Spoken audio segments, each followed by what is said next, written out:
Sukma Jayanti dengan NIM 2010-41228 dari Hukum Internasional A.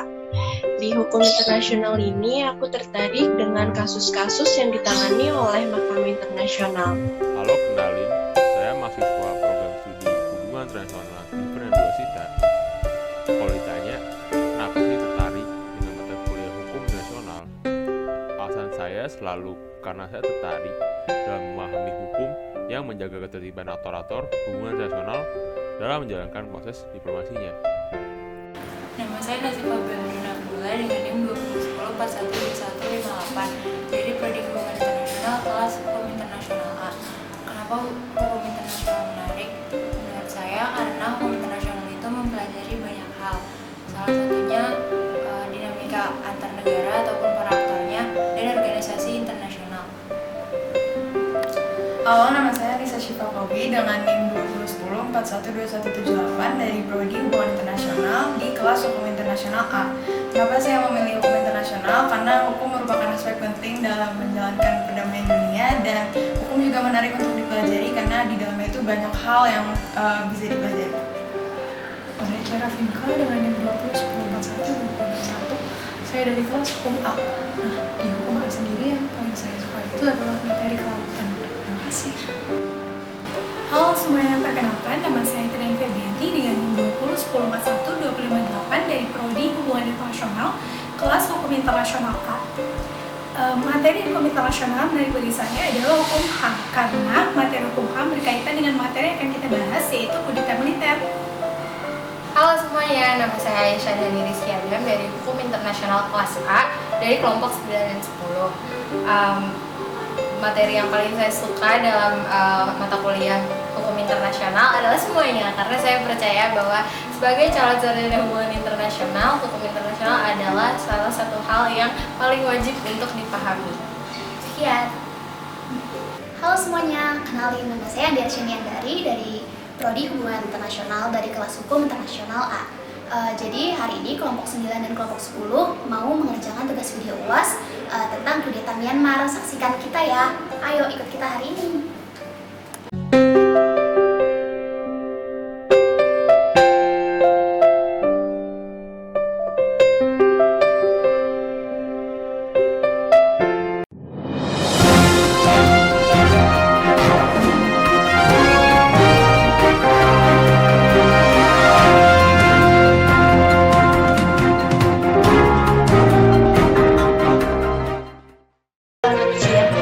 Kembali lagi di segmen berisi berita visi terkini bersama saya, Sukma Jayanti. Junta militer dalam kudeta Myanmar berawal dari sebuah militer yang menolak mengakomodasi pemilu dengan menangkap pemimpin resmi Myanmar, Aung San Suu Kyi. Negara yang dulunya dikenal sebagai Burma telah lama dianggap sebagai demokrasinya ketika berada di bawah kekuasaan militer yang bebas. Pada tahun 1962, yakni 14 tahun setelah Myanmar merdeka dari pemerintahan kolonial Inggris, Tatmadaw sebagai sebutan untuk Angkatan Bersenjata Myanmar yang berada di bawah Jenderal ini menggulingkan pemerintahan sipil. Kemudian masa rezim otoriter pusat yang menggabungkan unsur-unsur sosialisme dan nasionalisme. Kudeta ini muncul dari ketakutan militer atas pemerintahan sipil yang terbilang gagal dalam menindak gerakan etnis minoritas dan sayap bersenjata. Lantas, bagaimanakah perkembangan selanjutnya? Berikut berita selengkapnya.2017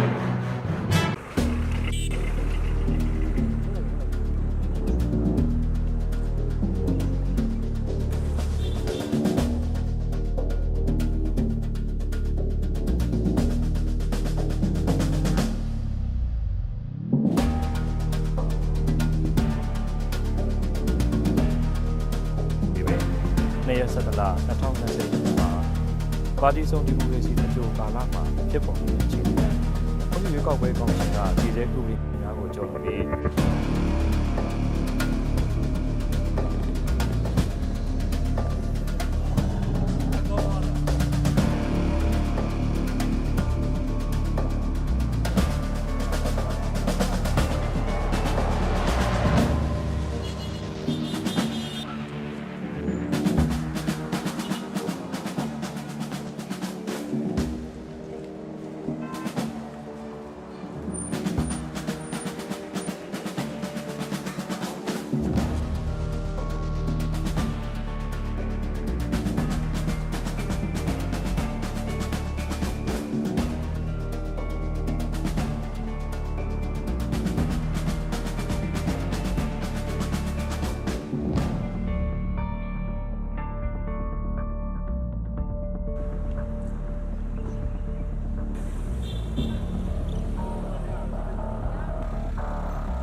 ပြည်အောင်စုရွေးကောက်ပွဲကော်မရှင်ကထုတ်ပြန်ကြေညာချက်နေရစတလ2020ရက်နေ့မှာတက်တန်ဖွဲ့စည်းမှုကိုလွတ်လပ်၍တရားဝင်တာတော့ရွေးကောက်ပွဲဖြစ်စီရေးအတွက်ဒေသကိုချင်းချောက်မှုမပြုစေဘူးနဲ့နိုင်ငံရေးပါတီများမဲဆုံရှားမှုရရှိစေရေးဆောင်ရွက်ပေးရန်သဘောထားထုတ်ပြန်ကြေညာခြင်း Well, this is our worst nightmare. What we're seeing is the Burmese military destroying the democracy that has resulted in a landslide win for the NLD. I mean, it wasn't just a small win for the NLD. The 2020 election was a landslide.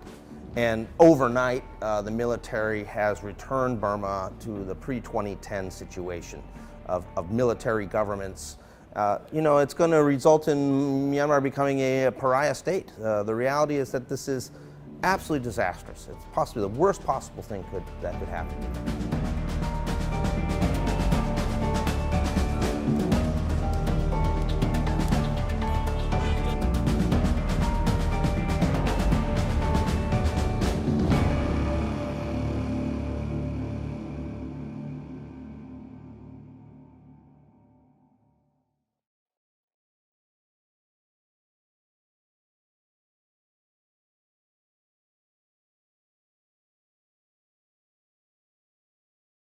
Lo udah tau belum sih soal kudeta Myanmar? Belum, emangnya ada apaan sih?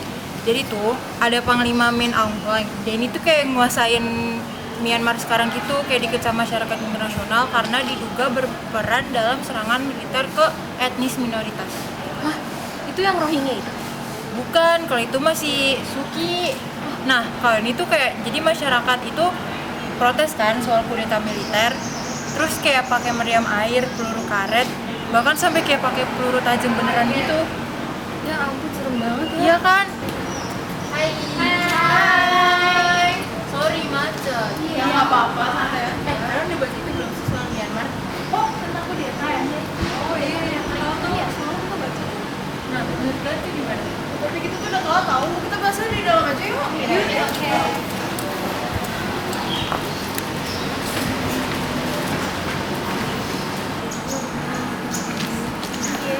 Loh.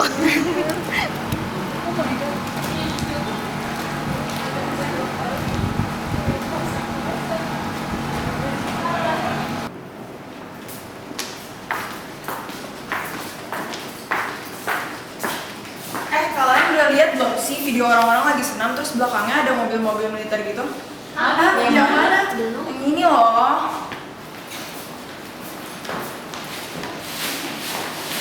Coba lihat tulis. Yang mana sih? Yang ini loh. Abang jago, sorry bang jago, ampun bang jago.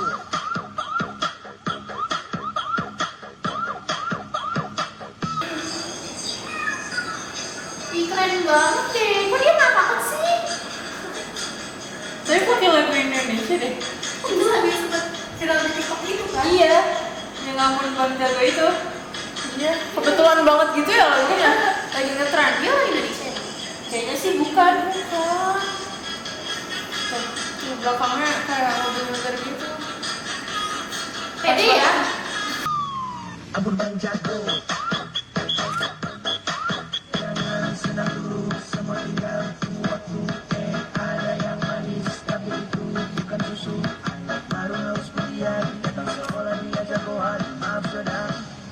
Sorry madam, ampun bang jago.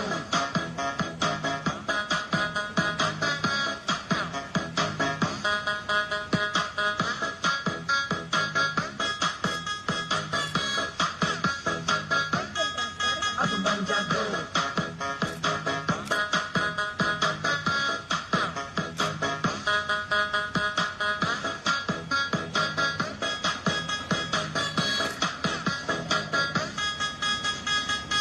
Sobat Pelihara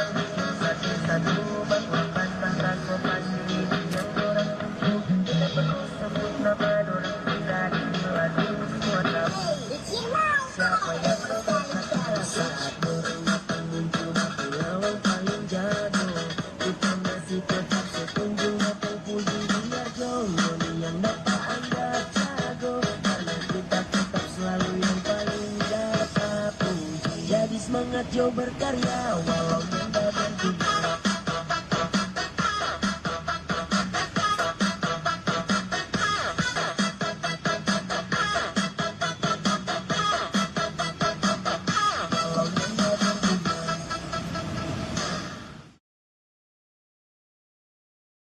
Ih, gue mau lihat juga dong, terus video yang tadi dari mana sih? Lucu banget ya. Ada banyak di internet. Mungkin lucu ya, lagi senang masa ada militer-militer gitu sih. Iya, kok kan juga pas banget pokoknya. Berani juga kayak saya juga. Ngomongin yang kudeta yang tadi dong, emang awalnya tuh kenapa sih kudeta? Nih, gue sambil nge-search ya. Iya. Gimana tuh kamu?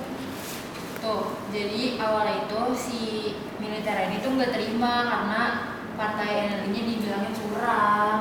Kenapa curang emangnya? Oh iya, katanya tuh gara-gara sampai ada 10,5 juta surat suara fiktif pas pemilu tahun lalu itu, tahun 2020. Banyak banget. Tapi militer Myanmar itu nggak bisa membuktiin bahwa klaim curangnya itu. Makanya Komisi Pemilihan Umumnya Myanmar nggak mau menindaklanjuti. Terus dari gua baca NLD itu menang 396 dari 476 kursi. Makanya NLD bisa membentuk pemerintah. Oh, beda-beda ya pendapatnya. Nih, tapi dari yang gue baca ya, pihak militer Myanmar itu nuntut si komisi pemilihan di Myanmar buat ini data pemilih, buat verifikasi data. Soalnya kan 10 juta suara kan lumayan ya. Banget itu. Oh, jadi karena mereka nggak terima gitu, terus pada kudeta gitu ya? Tapi emang selain karena itu militer Myanmar emang pengen mempertahankan kekuasaannya nggak sih? Iya. Iya, soalnya kalau USDP kalah dari NLD, mereka harus nunggu 5 tahun lagi buat pemilu selanjutnya. Kan lumayan banget ya 5 tahun mereka berkuasa. Iya, benar. Oh iya, kemarin gue juga dengar tuh dari berita katanya warga Myanmar tuh pada demo ya, katanya nggak terima. Nah, kan soalnya si NLD itu menang juga gara-gara demokrasi gitu kan, pilihan dari rakyat.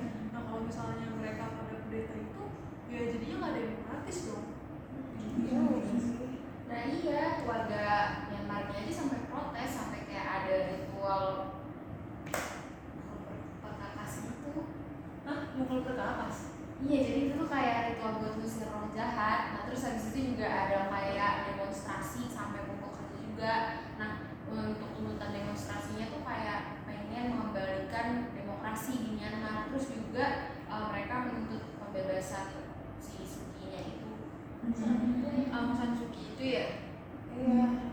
Tapi kan si Aung San Suu Kyi juga nggak sepenuhnya salah tau nih. Dia tuh juga ditahan 5 tahun di penjara karena kasus korupsi. Lihat deh, gue nemu beritanya nih. Di sini dikasih tahu kalau militer memperkarakan Aung San Suu Kyi dengan 4 hal yang bisa berujung pada waktu penjara yang begitu lama. Nah, 4-nya itu tuh ada impor ilegal, pelanggaran hukum bencana alam, penyebaran informasi menyesatkan, sama korupsi. Parah sih. Ya banget ya. Tapi emang ya si Aung San Suu Kyi itu tuh kan yang dulu terlibat sama Rohingya tuh yang pembantaian etnik kaum muslim kan, tahu kan pasti. Nah, jadi tuh dari yang gue baca nih, Suu Kyi itu tuh dulu kayak nggak peduli dan malah dukung genosida itu waktu pembantaian Rohingya. Terus dulu dia tuh malah justru ngebela militer Myanmar. Terus kan padahal kan pemilu kemarin kan dia justru oposisinya ya. Jadi terus pas sidang internasional dia malah ngebela si militernya itu.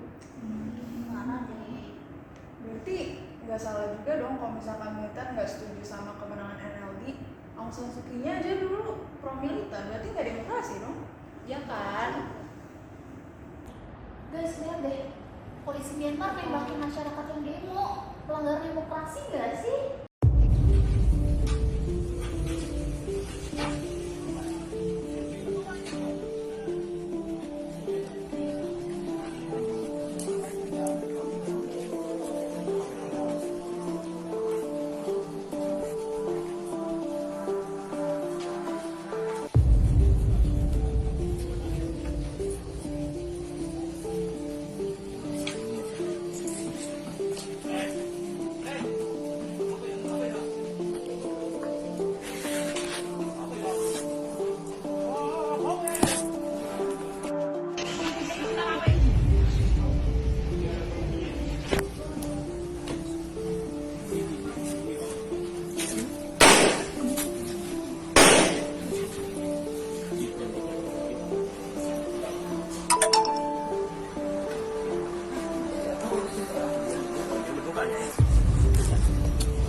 karet.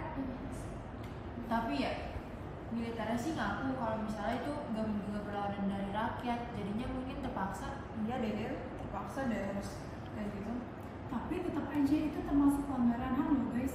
Nah, bahkan ada dugaan kalau misalnya militer Myanmar itu melakukan kekerasan dan terkumpul 180.000 bukti. Kan banyak banget. Berarti alasan tuh. Masa terpaksa. Nih, lebih dari 540 eksekusi di luar hukum, 10 kematian tahanan, penyiksaan, ada penahanan ilegal, sampai penggunaan kekuatan yang tidak proporsional terhadap aksi damai. Gila, katanya ada 714 orang tewas. Mereka kan banyak banget ya korban jiwanya. Terus katanya banyak juga nih pengungsi. Katanya ada lebih dari 200.000 orang yang mengungsi sejak kudeta. Oh iya, gue tetap baca juga tau guys, katanya kayak akses bantuan kemanusiaan tuh diblokir sama militernya Myanmar. Oh iya, gue baca juga nih, wanita yang ditahan karena demo itu dilecehin juga loh secara seksual. Terus mereka juga diancam sama di dalam tahanan. Tapi nih ya, isu kemanusiaan di Myanmar tuh udah parah nggak sih dari kasus Rohingya? Buktinya Aung San Suu Kyi aja ngebiarin terjadinya pelecehan sama pembunuhan di Rohingya. Iya sih, tapi kan semenjak adanya kudeta, mereka makin parah. Buktinya aja masyarakat di sana makin kesulitan untuk mengakses pendidikan dan kesehatan. Gak cuma pendidikan sama kesehatan, perekonomian Myanmar juga makin anjlok, apalagi dampak dari pandemi. Selain itu, dari yang gue baca sih, mata pencarian warganya juga semakin susah. Habis itu, karena dampak kudeta ini, ada diberikannya sanksi internasional, yaitu dengan menghentikan bantuan ASI dan penarikan investor. Jadinya perekonomian Myanmar makin hancur. Kan apalagi pandemi juga ya, jadi kan pasti makin sulit tuh kondisi ekonominya ya. Kalau ekonominya hancur kan pasti kemiskinan ada di mana-mana dong. Kayak kemarin aja waktu Januari 2021 itu pas pandemi doang aja Myanmar udah turun tuh ekonominya 30%. Gimana sekarang kan ada kudeta. Kalau lagi krisis kayak gitu, warga negara Indonesia yang di sana gimana sih guys? Gue kayak kemarin sempat lihat di video di YouTube nih. Bentar. Oh ada. Tuh. Hasil pemantauan sementara kita, kondisi di Yaman aktivitas sehari-hari masih dapat dilakukan. Kemudian jaringan internet sudah berjalan normal. Memang pada saat tanggal 1, jaringan internet sempat mati selama 5 jam. Dan lalu lintas kendaraan seperti biasa. Dan hanya jam operasional itu dibatasi sampai jam 6 sore.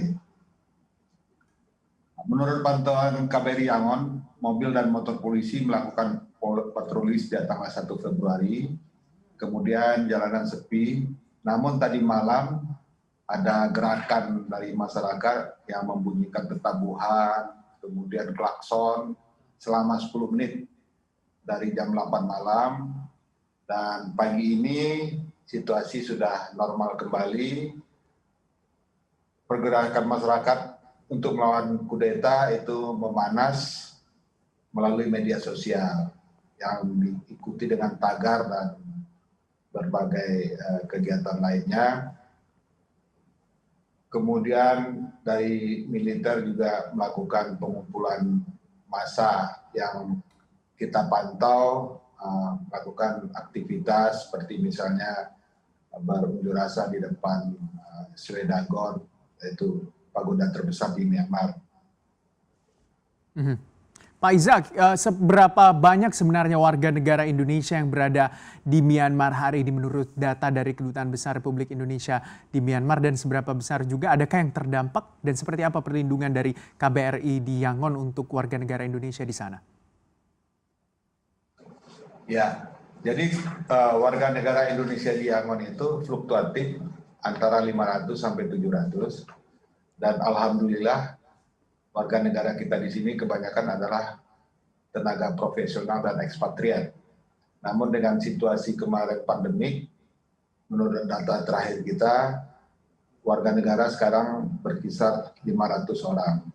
Dan ini sudah kita lakukan upaya-upaya pendataan, kemudian juga kita lakukan komunikasi. Kita melakukan komunikasi dan kita langsung berkoordinasi dengan Kemlu, terutama dengan Direktorat Perlindungan Warga Negara Indonesia. Ya, berarti prioritas Indonesia juga di kudeta Myanmar ini ya melindungi keselamatan WNI juga dong. Lagian kan Myanmar kan anggota ASEAN ya, negara-negara ASEAN kan nggak boleh saling intervensi kan. Tapi nih ya, pemimpin junta militer Myanmar tuh nggak diundang loh ke KTT ASEAN. Yang diundang malah perwakilan dari non politiknya. Terus keputusannya itu diambil pas rapat menlu ASEAN karena sikap non-intervensi. Tapi itu termasuk penghinaan juga nggak sih ke yang militernya, karena kan dia yang istilahnya lagi berkuasa ya. Iya. Terus jadinya apa sih, militernya kan jadi ngeklaim untuk menjaga konstitusi, peran dan masih dalam urusan nasional. Tapi kan negara-negara ASEAN juga emang nggak boleh intervensi anggota lainnya, mau ada krisis ataupun kondisi apapun.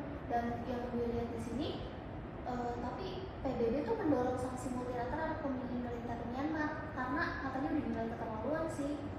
Nah iya, wajar aja sih, ini juga gue baru baca.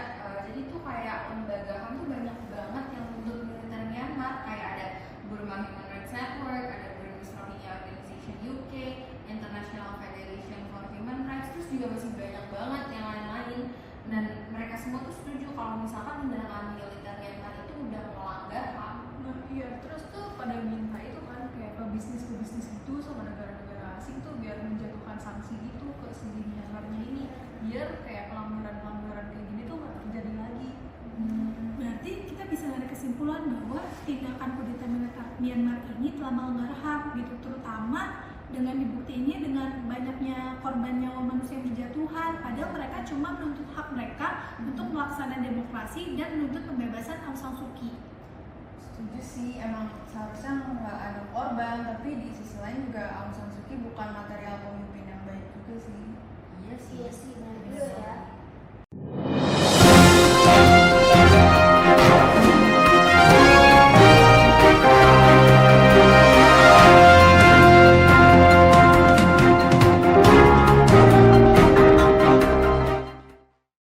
Saudara, Anda menyaksikan Berisik, berita visip terkini bersama saya, Sugeng dan juga Sita.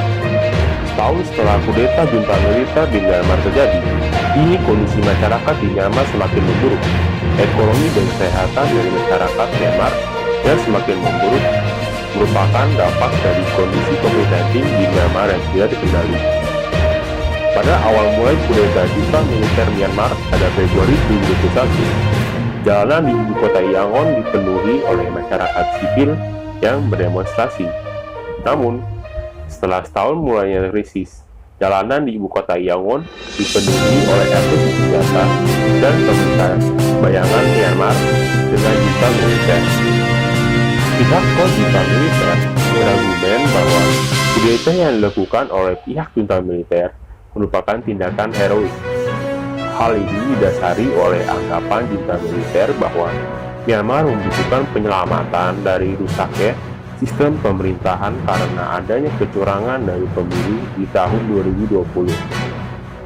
Pihak junta militer menuduh bahwa Komisi Pemilihan bekerjasama dengan Partai National League for Democracy untuk memenangkan Aung San Suu Kyi setelah menemukan 8 juta pemilihan palsu. Dari data yang dikemukakan oleh Human Rights Watch menunjukkan bahwa terdapat lebih dari 1.500 masyarakat Myanmar tewas di aksi protes. 1.500 korban jiwa ini tidak termasuk korban-korban yang hilang secara paksa, disiksa, ditangkap tanpa diadili, dan pembatasan akses terhadap jurnalis. Sebagian dari anggota militer Myanmar melakukan desersi. Alasan dibalik anggota-anggota yang meninggalkan dinas ketentaraan adalah munculnya harapan baru dari militer Myanmar berupa jaringan baru bernama People's Embrace. People's Embrace menjadi tempat persinggahan para tentara yang ingin membelot melalui beragam platform media sosial seperti Facebook dan Telegram. Pendaftaran untuk masuk dalam People Embrace ketat untuk menutupi kemungkinan mata-mata yang masuk ke dalam jaringannya. Tentara yang masuk ke People Embrace akan diberikan tempat singgah, makanan, keamanan, dan tunjangan. Sekarang, Dubes Embrace juga beranggotakan 8.000 pembelot dari militer dan polisi dengan dukungan dari banyak masyarakat. Lalu respon komunitas internasional mengecam kudeta Myanmar. Namun, tidak semuanya melanjutkan kecaman tersebut dengan tindakan tegas. ASEAN, misalnya, terjebak pada langkah diplomasi karena piagam ASEAN mengatur negara-negara anggotanya tidak boleh mengintervensi situasi atau krisis dalam negara lain. Di PBB, 15 negara anggotanya secara tegas mendorong adanya sanksi multilateral terhadap militer Myanmar karena telah menggunakan kekerasan untuk merespon demonstrasi damai warga. Namun, upaya itu ditentang oleh China, Rusia, dan Vietnam yang menyebutnya sebagai langkah intervensi. Bahkan, mereka ogah menyebut situasi di Myanmar sebagai kudeta. Sementara itu, Amerika, Inggris, dan Uni Eropa bergantian memberikan sanksi ke Myanmar. Awalnya, mereka hanya memberikan sanksi ekonomi dan personal ke pejabat-pejabat militer Myanmar. Sekarang, mereka meningkatkan dengan ikut menyasar bisnis-bisnis yang menjadi kantong uang militer Myanmar. Myanmar berharap komunitas internasional tidak berhenti pada kata-kata, tetapi langkah aktif untuk mengakhiri kudeta. Mereka bakal menyindir PBB yang seharusnya menjalankan fungsinya untuk memberikan perlindungan. Respon Dewan Keamanan PBB tidak memenuhi ekspektasi kami, ujar Dubes Myanmar, Kyaw Moe Tun.